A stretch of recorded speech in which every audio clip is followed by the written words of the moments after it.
साल 1905 में अंग्रेजों ने बंगाल को दो हिस्सों में बांट दिया। उस वक्त देश की राजधानी कलकत्ता थी। फैसले का पूरे बंगाल में विरोध शुरू हो गया। अस्थिर हो चुके कलकत्ता को संभालना अंग्रेजों के बस के बाहर हो चुका था। इसके बाद अंग्रेजों ने कुछ बड़ा करने की प्लानिंग शुरू की। आज दिल्ली की कहानी के तीसरे एपिसोड में जानेंगे कलकत्ता को छोड़कर अंग्रेजों ने दिल्ली को अपनी राजधानी क्यों बनाया। 15 दिसंबर 1911 दिल्ली को ब्रिटेन के किंग जॉर्ज पंचम के राज्याभिषेक के लिए तैयार किया गया। करीब 80,000 लोगों के सामने किंग जॉर्ज पंचम ने मंच से ऐलान करते हुए कहा, देश को बेहतर ढंग से प्रशासित करने के लिए ब्रिटेन सरकार भारत की राजधानी कलकत्ता से दिल्ली शिफ्ट कर रही है। इसकी जानकारी किंग की पत्नी तक को नहीं थी। ब्रिटिश इतिहासकारों ने इसे best kept secret of India कहा था। अंग्रेजों के समय दिल्ली से जुड़े कुछ किस्से हैं। पहला किस्सा, बादशाह को हटाकर दिल्ली तक कैसे पहुंचे अंग्रेज।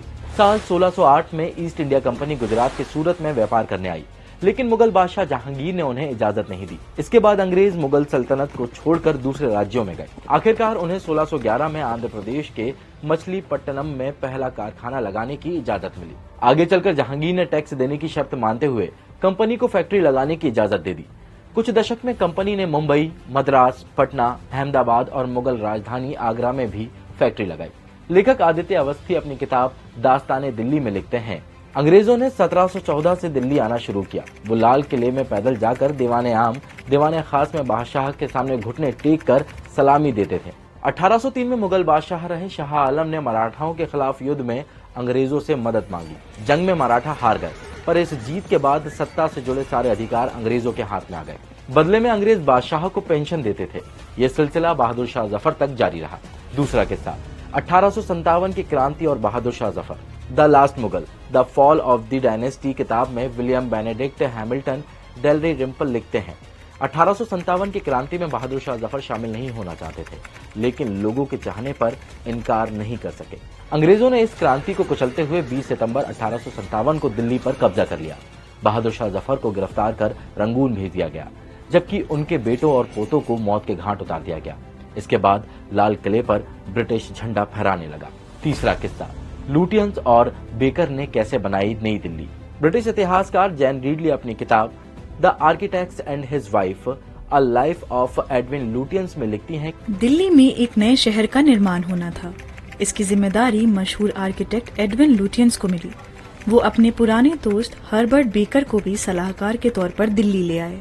15 दिसंबर 1911 को किंग ने नई दिल्ली की नींव रखी। लुटियंस ने नई दिल्ली बसाने के लिए रायसीना हिल को चुना। 1912 से लेकर 1931 तक इसका काम चला। चौथा किस्सा, आजादी का केंद्र कैसे बनी दिल्ली। ब्रिटिश शासन के खिलाफ हर बड़े आंदोलन का जुड़ाव कहीं न कहीं दिल्ली से रहा, जैसे कांग्रेस के अधिवेशन, भगत सिंह और उनके साथियों का सेंट्रल असेंबली में बम फेंकना और आजाद हिंद फौज के खिलाफ लाल किले में मुकदमा चलाया जाना। सेकेंड वर्ल्ड वॉर के बाद ब्रिटेन के पीएम बने क्लेमेंट एटली ने फरवरी 1947 में ऐलान किया कि 30 जून 1948 तक ब्रिटेन भारत को आजाद कर देगा। ये वो दौर था जब पूरे देश में हिंसा और उथल पुथल मची थी, जिसके बाद माउंटबेटन ने भारत की आजादी और बंटवारे के प्लान में तेजी दिखाई और 15 अगस्त 1947 की आधी रात भारत को आजादी मिली। अगले एपिसोड में देखिए आजादी के बाद की दिल्ली। तो जुड़े रहिए हमारे साथ और हमारे चैनल को सब्सक्राइब करना ना भूलें।